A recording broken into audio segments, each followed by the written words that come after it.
Hey guys, mtg noob here, and I'm on my website sponsor, planeswalkerslibrary.com. Definitely go check them out. Let's go over this week's spoilers, week in review. We're going to start in white and end up in, I think, land. So let's get to it. This might be a good time to fasten your seatbelt because this will be a pretty good one. We got 30 cards left, so let's do this thing. First, we get a card in white for control, Blind Obedience. It is a rare enchantment, costs 1 and a white, and it has Extort, which is awesome because it's much harder to kill an Extort enchantment than it is an Extort creature. Artifacts and creatures your opponents control enter the battlefield tapped. I would probably get in on this one, as I think this is going to become one of the staples in an Esper control build. It's just going to be really saucy and slow down a lot of the aggro decks, and the Extort is just this card's just a beating against aggro decks in general. Might even be good against in the control mirror because of the Extort. Alright, let's keep it moving. Okay, I don't think this guy was spoiled last time. Actually, I do. Yes. This one wasn't. Syndic of Thighs. That's not right. It's got tit in it. Tit has. Syndic of Titties. No, that's not right. I'm not even going to bother. He's just a 2/2 bear with Extort on him. He's a common. I think he's going to be better than you give him credit for. Plus, he might be a leprechaun because it looks like he's got a pot of gold. Let's move on. Aetherize. This one says 4 casting cost, 3 blue, uncommon, instant. Return target attacking creatures to their owner's hand. Holy shit, this is way better than I thought it was. I thought it was a return attacking creature to its owner's hand. Wow, that's a bomb, huh? Return all attacking creatures. I mean, I guess it's not a bomb, but wow, that's a good one. I think this will see a lot of limited play. It's kind of like, hey, guess what? All your dudes that just attacked, now they're in your card. Discard. Okay, we saw this one. We saw this one. Anything I missed, just let me know. My brain is not really working too well today. Hands of Binding. We got 2 last time. Okay. Upon reading this one further, this card isn't as good as I thought it was. So, you know, hang in there with me when I do these, as I'm not the best at stuff sometimes. Okay, here's a rare for us. Realm Right. 1 blue for a 1/1, the Delkin Wizard rare. As he comes into play, choose a basic land type. Lands you control are the chosen type in addition to their other types. Question mark face? I don't really know. I'm kind of puzzled by this. Like, I feel like there's some good applications for this, but then again, I feel like he's so frail that anything on Earth kills him. I guess he'll be okay at fixing where removal is very limited, but I'm not really sold on this guy. If I opened him up in my pack, I'd be pretty freaking disappointed, to be perfectly honest.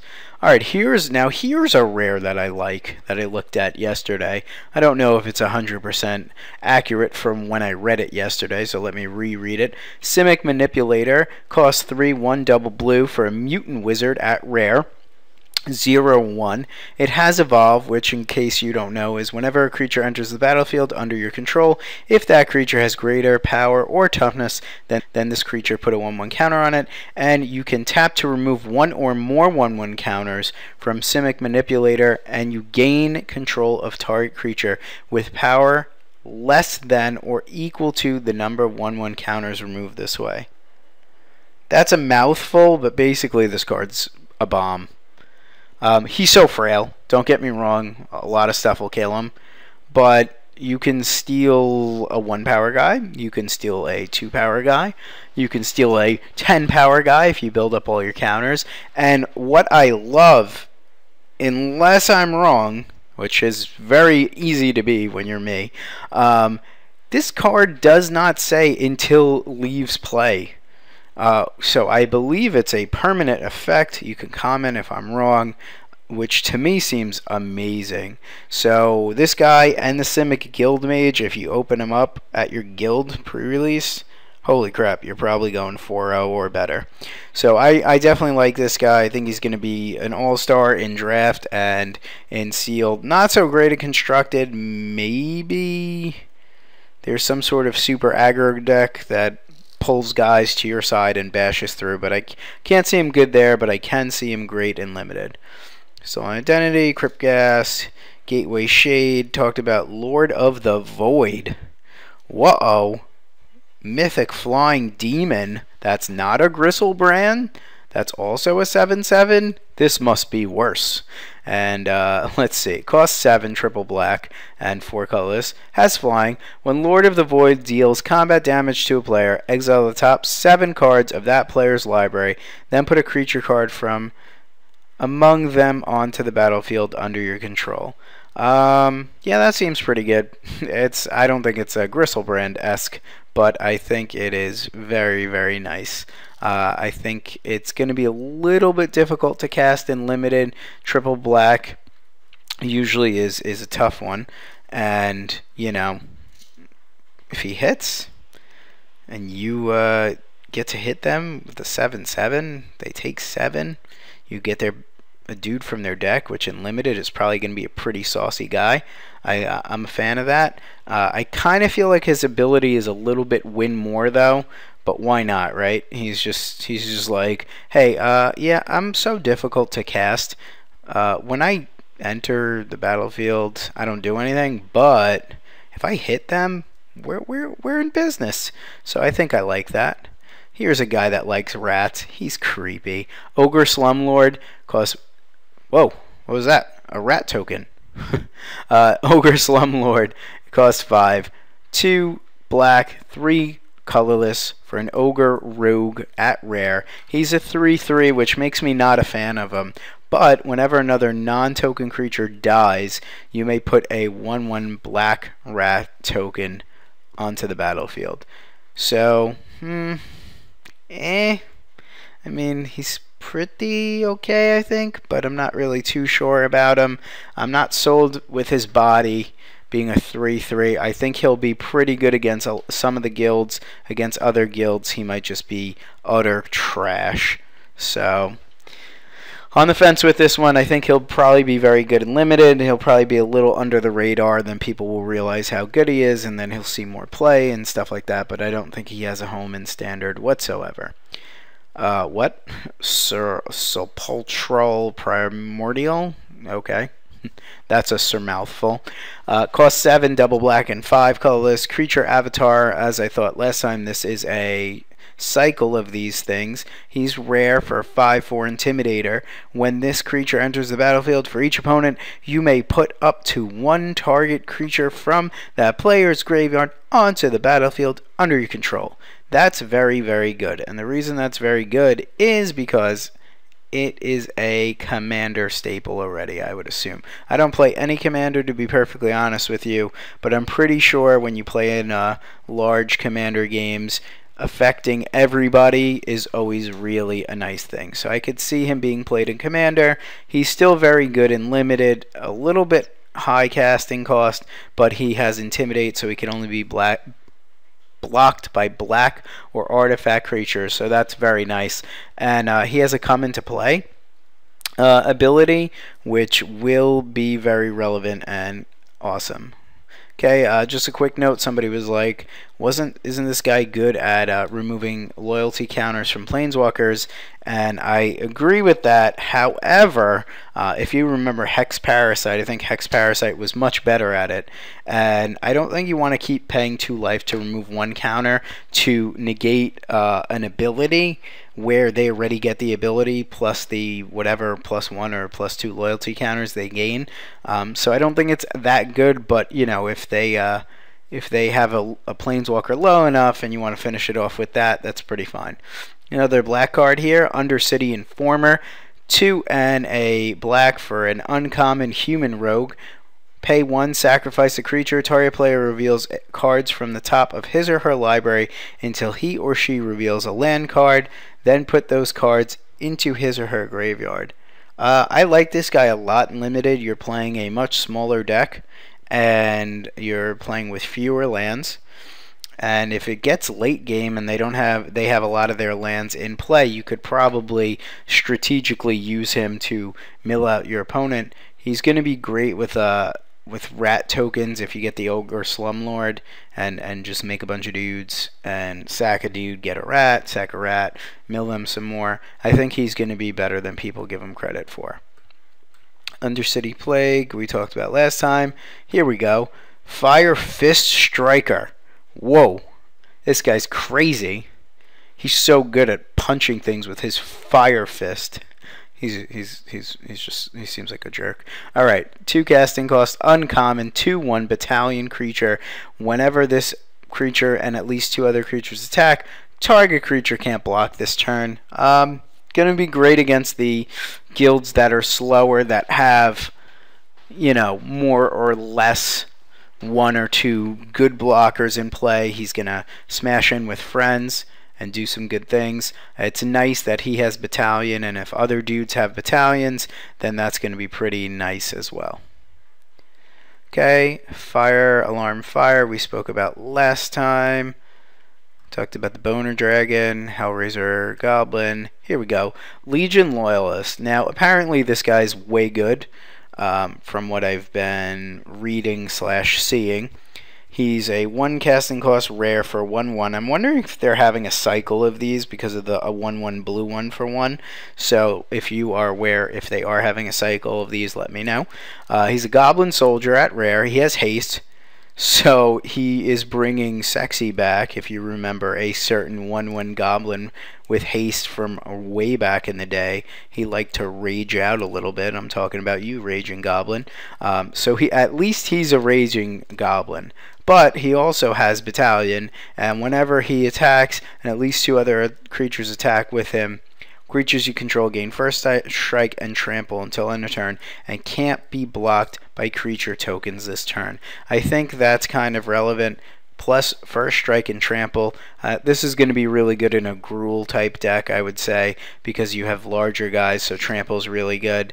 Bashing in with him and a Thragtusk and I don't know, some other red dork, let's say a Huntmaster, or you know, your stupid wild boar guy, the one with the mountain and it gets haste. You know what I'm talking about. He becomes a 3/3 because of a mountain, and I could find him, but I'm too lazy to click my mouse. Yeah, when they all smash in, giving those guys trample and first strike is going to be real good. You mark my words. This guy's pretty good. I don't think he's like, whoa, I better pick him up now, but he's going to be good, especially in a Boros deck, I would think. All right, Molten Primordial, 6/4 for a rare at 7. Haste avatar creature. When Molten Primordial enters the battlefield for each opponent, gain control of up to 1 target creature that player controls until end of turn. Untap those creatures. They gain haste until end of turn. I like this guy much, much better in limited than some of the other ones. He immediately wins you the game if they have a fatty and you've dealt them some damage. He gets to swing right away, so not only does he have a come into play ability, but he has a haste ability on top of him. I like him a lot. I'm going to be playing him at the pre-release no matter what. Okay, Tin Street Market, I think we talked about that. We talked about that guy, that guy, that guy, that guy, that guy. There we go. Miming Slime. Man, they should have called him Miming Sliming. That would have been like a Garbage Pail Kid. 2 and a green cost 3 for a sorcery. That's an uncommon. Put an XX green ooze creature token onto the battlefield where X is the greatest power among creatures you control. I like this one. I don't mind it. I think it's going to be really pretty strong most of the time. A lot of the time, if they're wiping away your creatures, you're going to have like a crappy token. But it's going to be pretty good, I think, in my opinion, especially in limited. Wouldn't play it in constructed, but having a, you know, XX guy is really kind of nice. For 3 mana, you can play a fatty and then make a big fatty for 3 mana, so it's nice. Ooze Flux, whoa, don't say the F word by mistake. I cast Ooze Fucks. Your opponent is probably going to be like, dude, I think you should go to the clinic. Alright, so Ooze Flux, 3 colorless and a green, enchantment, rare, 1 green, remove 1 or more 1/1 counters from among creatures you control, put an XX green Ooze creature token onto the battlefield, where X is the number of 1/1 counters removed this way. This is going to be pretty good, I think. I like this. I think it's okay. It resets Evolve, which is really nice. And I think making tokens is really good. And, you know, I mean, it looks like you can do it in response. So if one of your bigger guys with counters on it is dying, you could just make an Ooze. And, you know, it'll be nice. So remember, so we did that one last time. This guy's big. We did him last time. Not sure if we did this one. I think we might have, but I definitely like him. Just in case I didn't. Slaughterhorn, 2 and a green. Beast for 3/2 at common. So a little bit smaller in the butt than we would like. For a 3/3 at 3 would be nice, but he gives +3/+2. You know, he basically 1 less toughness. So he's not an elephant. And he's 1 less toughness, so he's not a giant growth, but he's solid either way, I think. Okay, Sylvian Primordial. I like this guy too, I'm pretty sure. Cost 7, rare avatar. He has reach. He's a 6/8, which is nice. And when he comes into play, you get to destroy target non-creature permanent that player controls for each opponent. And then you get to just go, boom, get some forest cards for each permanent destroyed this way. So I like him. I like that he has giant toughness. I think he'll see a home in Commander decks. You're obviously playing all of these Primordials in case you I didn't make that clear. But yeah, you know, 6/8 for 7's not bad. He blocks a lot of the other guys, and he has reach, so he blocks flyers, which is definitely nice. Did you last time? Assemble the Legion! I think we did you last time as well. Beginning of your upkeep, put a muster counter on Assemble Legion, then put a, yeah, we did you last time. Did you? Almost crapped the bed over this one. Did you? Boros Charm. I don't think we did you, but did I say WTF? If you went to the forums on the mtgnoob.com, I said, WTF Boros Charm. Red, white, and what? Instant, 4 damage to the face. Your stuff's indestructible, or a dude gets double strike. I mean, play this, pray you open 4, and you just roll the pre-release. I think I went over that last time. In case I didn't, just my only word is wow. Okay, went over you. Dimmer Charm, I should say. I'm pretty sure I went over you too, but charms are so good. They're so charming. I think I used that joke last time. Don't fault me. It's hard to come up with charm jokes. What do you want me to say? Oh, I don't see Dimir Charm in my Lucky Charm cereal. Ho, ho, ho. Alright, counter target sorcery spell. Destroy target creature with power 2 or less. Look at the top 3 cards of target player's library. Then put 1 back and the rest in the graveyard. Yeah, good. I love it. I think you're going to play it in standard and other formats. Did you? Don't. Yes, I did you. Yep, I definitely did you. Did not do you.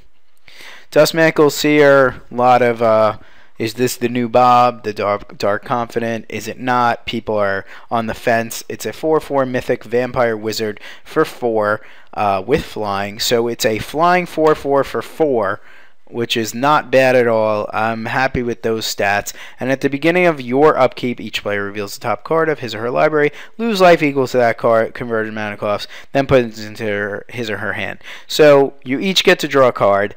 That's the Bob part. It's bad that they get to draw a card, but you get a 4/4 body and a card. I don't think if I open this, I would be crying. There has been some speculation that this is kind of like an Abyssal Persecutor kind of card, where it's so good on paper, but then it just never really gets there. The thing about Abyssal Persecutor, last time I checked, it was still over a $10 card when, you know, it had its heyday, even that it might not never get there. You know, so I would try to pick these up. I think they're going to be good, and it's nice that it's not legendary. Phantom Mage, we talked about. Fireman Angel, talked about you. Foundry Champion, yep, definitely talked about this guy. This Gruul Charm. Red and green instant for an uncommon charm. Choose one. Creatures without flying can't block this turn. Very nice. Or gain control of all permanents you own. Or Gruul Charm deals 3 damage to each creature with flying. Alright, so you can smash through on the ground. You can, you know, do like a windstorm kind of effect and blow up flyers. You know, 3 damage to a flyer usually will kill it unless it's like a bomb. And the middle ability, I don't even know. Like, I'm just, maybe there's more steal effects that I'm unaware of. Maybe that ability is just not relevant yet, or they haven't spoiled things yet. The only thing that I saw was that blue steely guy that we talked about earlier. I'm not super sold on this charm. I don't think it's amazing, but I like the first and third ability. The second ability, I'm just like, whatever. But I think creatures without flying can't block this turn is very, very good. I think in a lot of worlds, that's going to just win you the game on its own. So, gonna like it. And also, I like the flavor text. Not Gruul, then die! Like, I could just see, like, Arnold Schwarzenegger, like, saying that. You're not the Gruul, then die! That was a terrible Arnold impersonation. I'm sorry if it hurt your ears. Alright, we got a Gruul Rage Beast. Calm down over here. 5, red, green, so cost 7 for a rare beast. 6/6 for 7's not bad. When Gruul Rage Beast or another creature enters the battlefield under your control, that creature fights target creature an opponent controls. So most likely this is going to come into play, kill something, survive, and then maybe if they don't kill it right away, you'll be able to kill other things. I really like it. I think it's pretty good. For a 7-drop, it seems like the set is a little bit slower, but you can almost kill everything with 6 power. So, nothing wrong with that. This is good. We talked about him. I don't think we talked about this one. Master Biomancer. A mythic elf wizard for 2 green and blue. Each other creature you control enters the battlefield with a number of additional 1/1 counters on it equal to Master Biorhythm's power as a mutant in addition to its other types. So it's a 2/4. So let's read that again because it's like shiny, so my brain was like, duh. Each other creature you control enters the battlefield with a number of additional 1/1 counters on it equal to Master Biomancer's power. Okay, so basically every other creature that comes into play is going to get an extra whatever this dude's power is. So they originally come in with 2 extra +1/+1 counters. I think this is going to be kind of like a non-bow with Evolve. It's going to make Evolve kind of shitty, but you know what's going to be awesome about it? Who cares? Your guys are going to get an immediate buff, and that's very fantastic. He is a 2/4, so he doesn't fight really well, but he does have a pretty big butt, so he should survive. Definitely thumbs up on this guy. I like him a lot. Okay, Merciless Eviction. This is the sweeper that everybody was wishing was Damnation. It is not Damnation. I've heard a lot of talk that they wish it was 5 casting cost, then it would see play, so it might not see play. I think it's alright. It's 4 white, black, so cost 6 for sorcery at rare. Choose one. You get to exile all artifacts, or exile all creatures, or exile all enchantments, or exile all planeswalkers. So I think it's going to have its applications, and I think it's going to be relevant. There should always be a mode that you're probably behind in, so you probably want this card in your deck. We'll see if maybe it gets a 1 or 2 of in you know, a control deck in standard, but in limited I would think you would play this no matter what, because you can probably make the board into a state if you have this in hand where that you could get the benefit of the doubt, whether that's holding back on creatures or you get behind. they have a planeswalker that's really hard to deal with, or an artifact, or an enchantment. So I like it overall. I don't think it's amazing, but I think it's very strong and limited. Mystic Genesis, talked about you. Did not talk about the Orzo of Charm. Cost white and black. Instant, uncommon. Choose one. Return target creature you control and all auras you control attached to it to their owner's hand, or destroy target creature and you lose life equal to its toughness, or return target creature with converted mana cost 1 or less from your graveyard to the battlefield. Well, besides this big old mask and the sun coming out of his head, I don't know what to make of this card. I like the destroy target creature part, I'll tell you that much. That's worth it for me alone. You know, sometimes it's going to be sweet, sometimes it's going to suck, but when you have other cards like that have extort in your deck, the life loss shouldn't be as bad. I haven't seen anything with converted mana cost that I really want to return for my graveyard yet, but I know in other formats that will be very strong. And the first one, I guess, is like a bounce trick if you're about to get blown out. I guess it also works if you have a good come into play ability with a creature.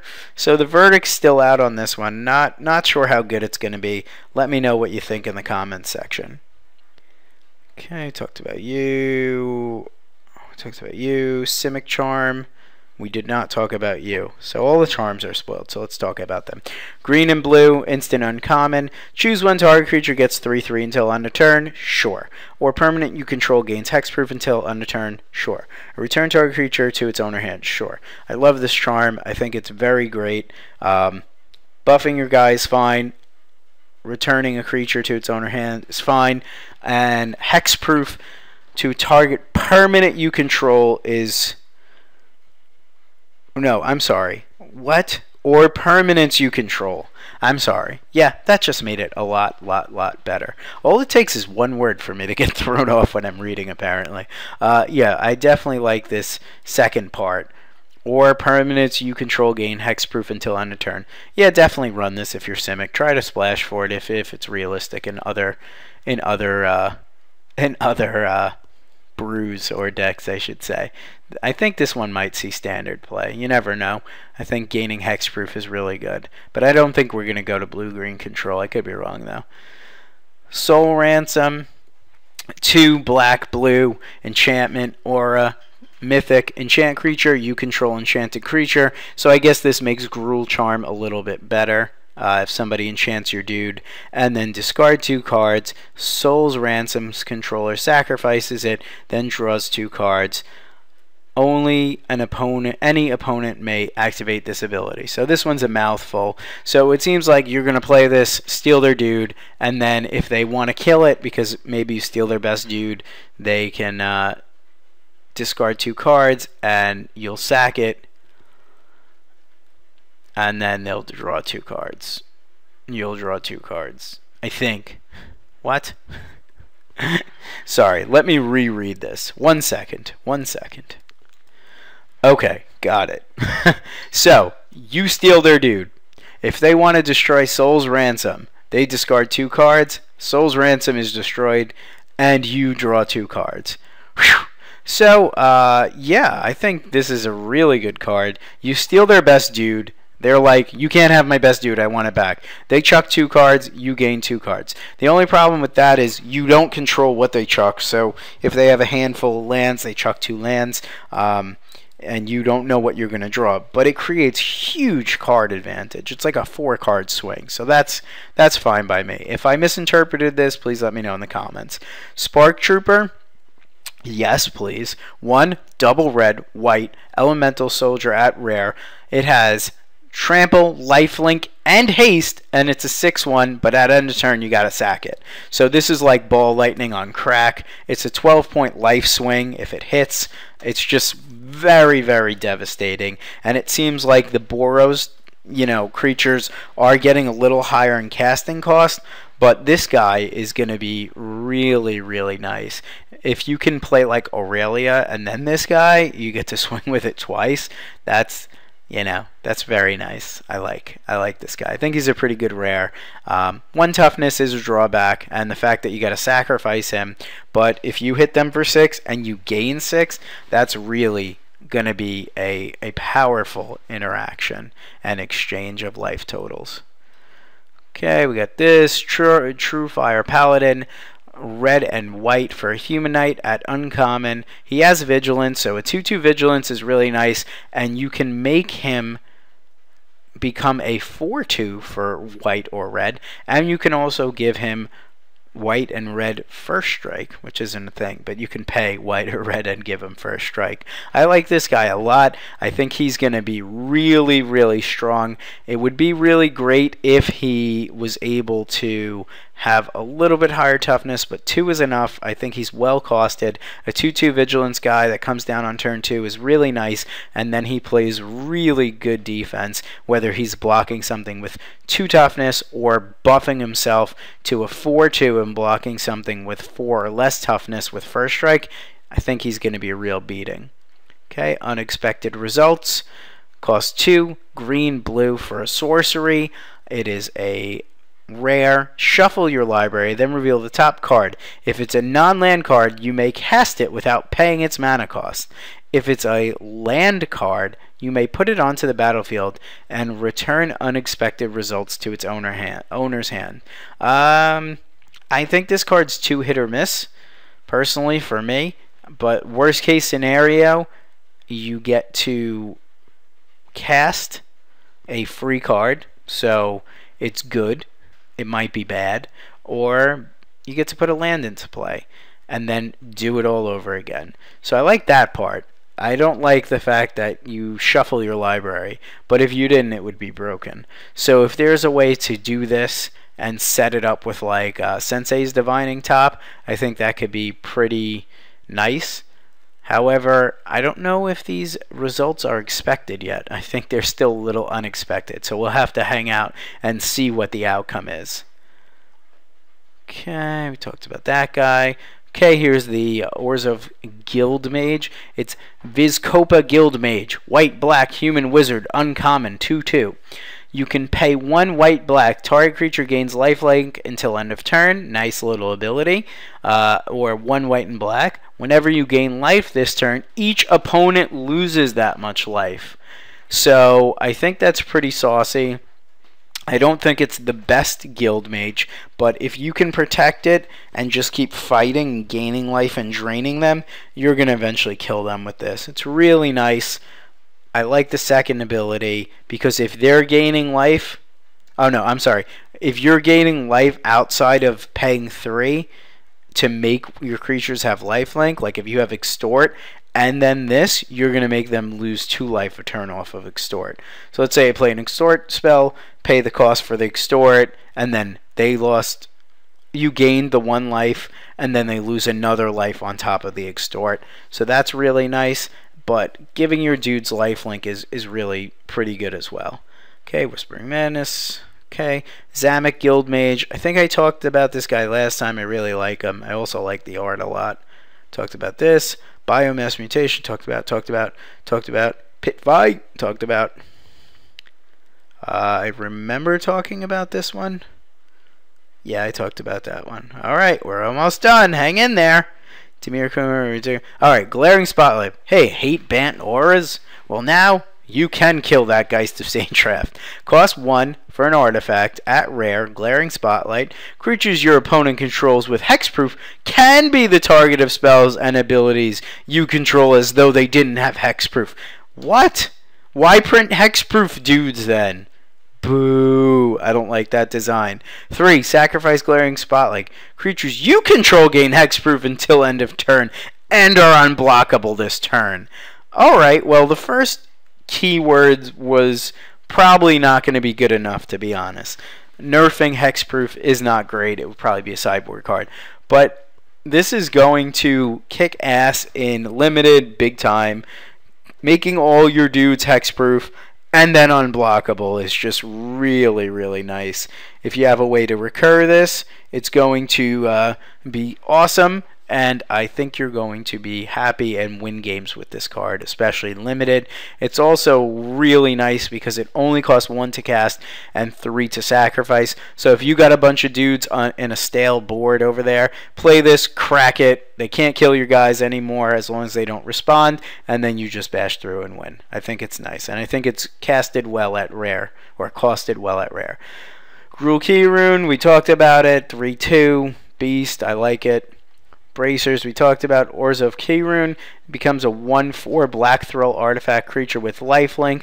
I like this one a lot. I kind of wish it had vigilance, but still, beggars can't be choosers. I think you're going to be playing this key rune and then keeping it back on defense a lot more often than if you were attacking with it. Simic Mage talked about. Guildgate talked about.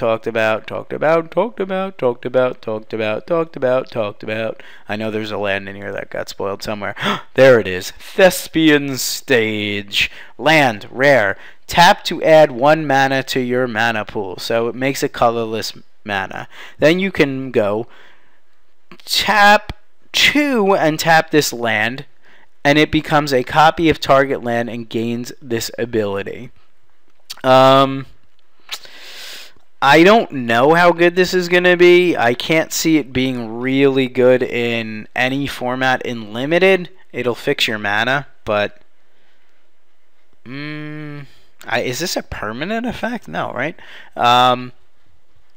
Maybe it's going to be good in like a Tron deck where you're missing a piece. No, that doesn't make sense. Maybe it's good at copying manlands. Maybe it's good at killing legendary lands. I mean, I don't know. I guess that's probably it. Kills legendary lands. Let me know what you think about this one. Not a big fan of it, but it might be better in Eternal formats. I guess it's good at copying dual lands. It's like a really poor man's dual land. But is it worth it to pay 2 just to copy a dual? I don't think it is. But that's concludes our spoilers for today. We spoiled some tokens. I'll just scroll over them. Not a big fan of the angel. Rat's pretty decent. There's your frog lizard. I like the cleric. It's kind of like, why have you left me, angel? Oh wait, you're back. Saw that one last time. Pissed off soldier. Looks like he's throwing up gang signs.